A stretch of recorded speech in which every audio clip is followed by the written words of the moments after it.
Swellendam is a municipality under siege, and not in a way one would think.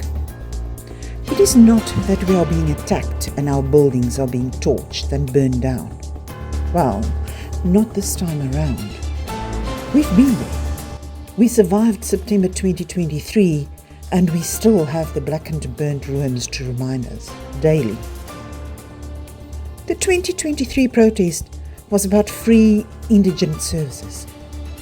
The indigent and the not so indigent took to the streets to force municipality and administration to listen to their gripes. If we analyse the events that unfolded during Swellendam's Black September, one would see local and not so local politicians behind the scenes on both sides of the divide, egging on community members. But let us fast forward to September 2024. The torched municipal and Tusong buildings are still used by councillors as a whip to attack one another. 5 from the DA side, 5 from the ANC side, and the kingmaker in the middle, the speaker from the Freedom Front Plus. The blame game is still being played in chambers. The community is told that criminals, those who torched and looted, are behind bars, or that they have been dealt with through the courts. Strange though, politicians who are just as much of the criminal activities that ensued through the incitement of their supporters, their well-wishers and the vulnerable communities are free to verbally continue with their efforts 1 year later.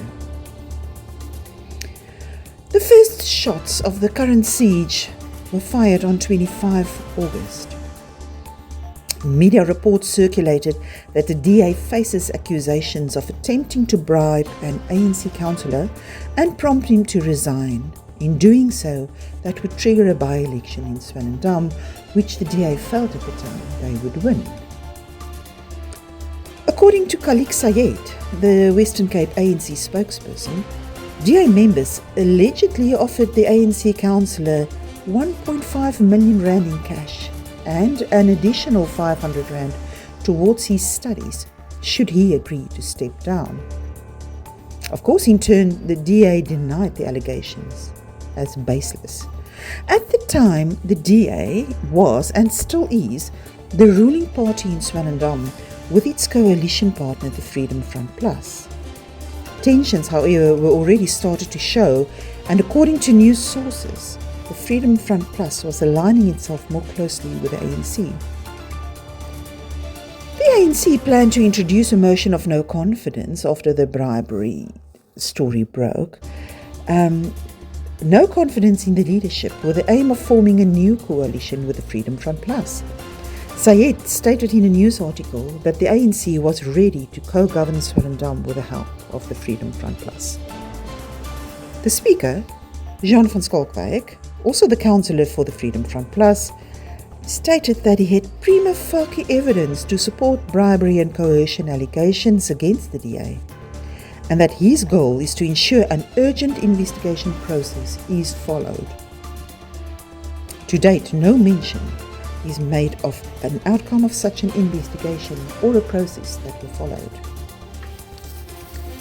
Swellendam's next political attack was on 17 September 2024, a month later.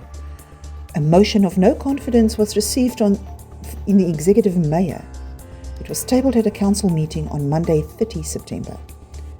The motion was proposed and seconded by the ANC side of council. They deemed the executive mayor unfit to stand in office and unable to fulfill its role as mayor.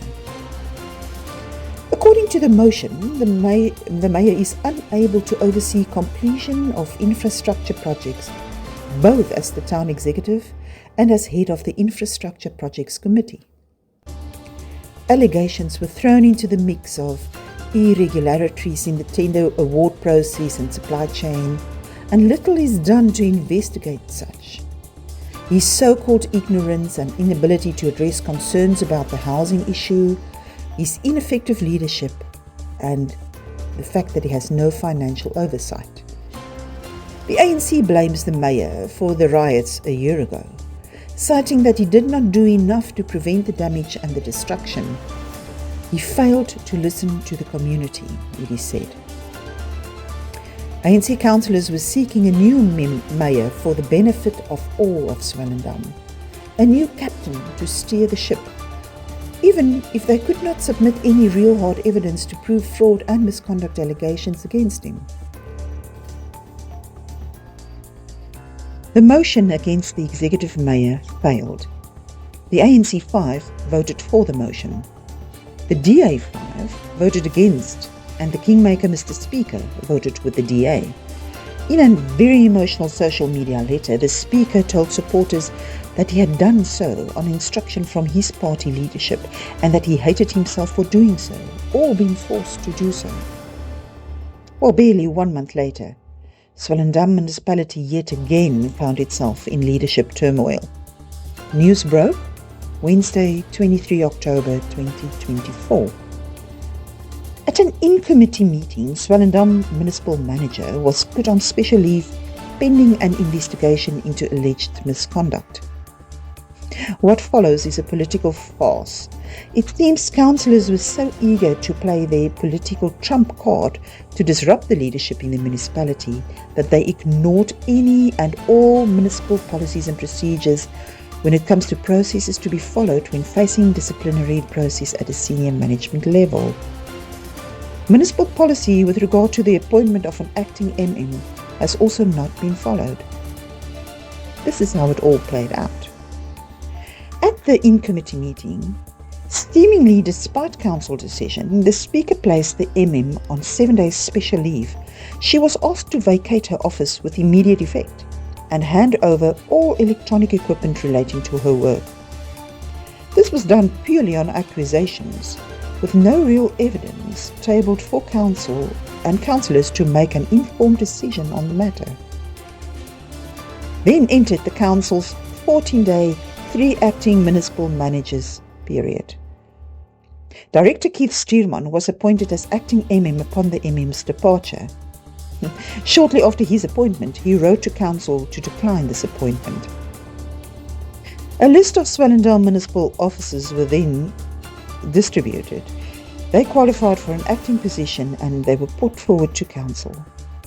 On Monday, 28 October, Senior HR Manager Peter Leroux was voted in by the Speaker and ANC councillors. The Mayor, against the appointment of Peter Leroux, requested the MEC of Local Government, Minister Anton Bredel, to review council's actions and to assist with the appointment of a suitable external candidate. The Speaker and Mayor were in total disagreement as to where the responsibility and protocol resides for the appointment of an acting official.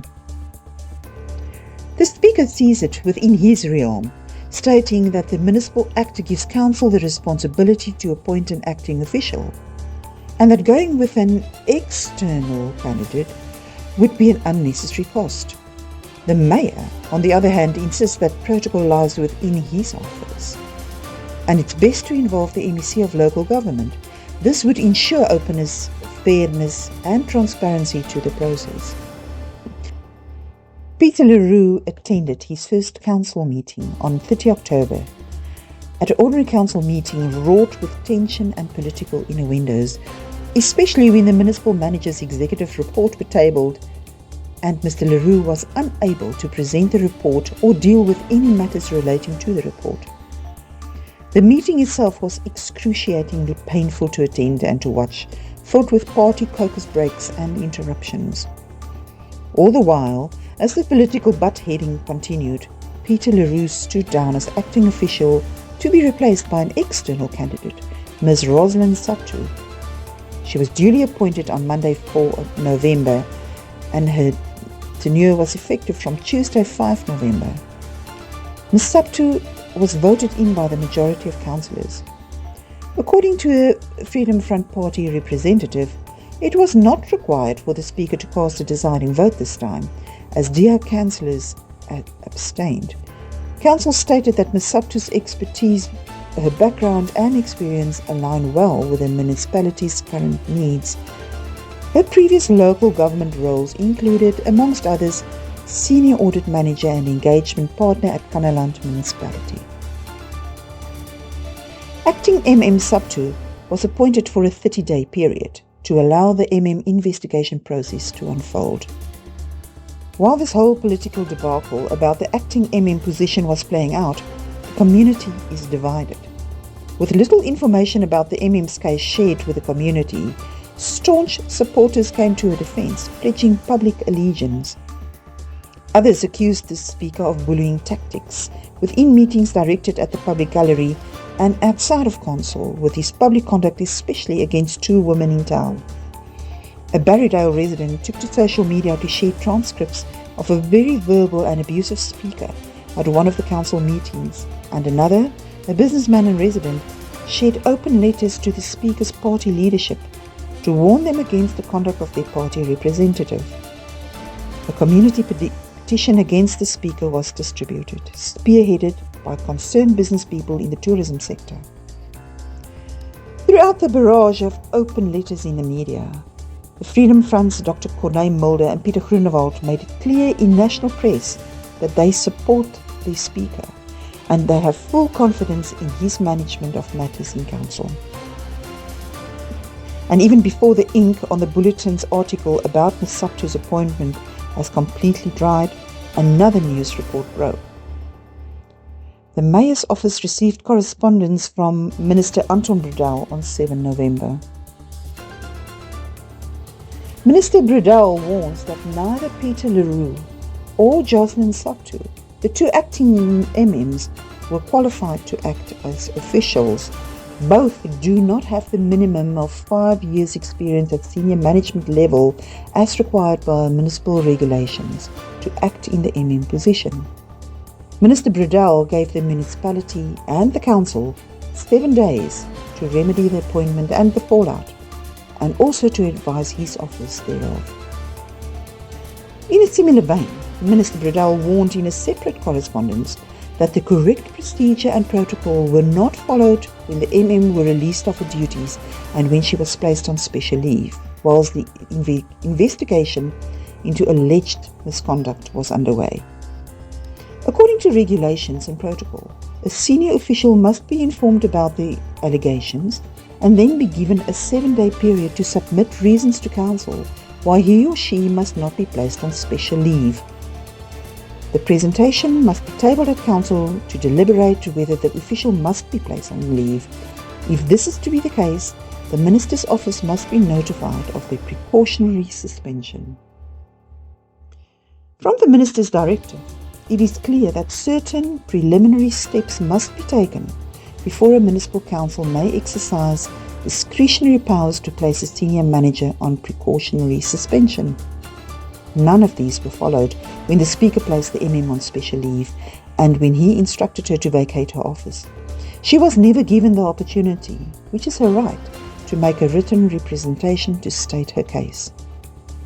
The Minister gave Swellendam Council 7 days to remedy this issue. The deadline for Council's resolution on how to remedy both instances and provide written response to the Minister's office lapsed on 14 November. All the while, the MM sought legal counsel about being unfairly dismissed and being subjected to procedural irregularities which led to her suspension. Swellendam Council received correspondence from her lawyers to cancel her suspension and to reinstate her in her position by 5 o'clock on 8 November. If this is not done, legal action will follow. The Mayor tried to convene council through the acting MM's office for 8 November 2024. The Speaker, however, was unavailable because of medical reasons. ANC councillors did not avail themselves as they were not given enough notice to attend.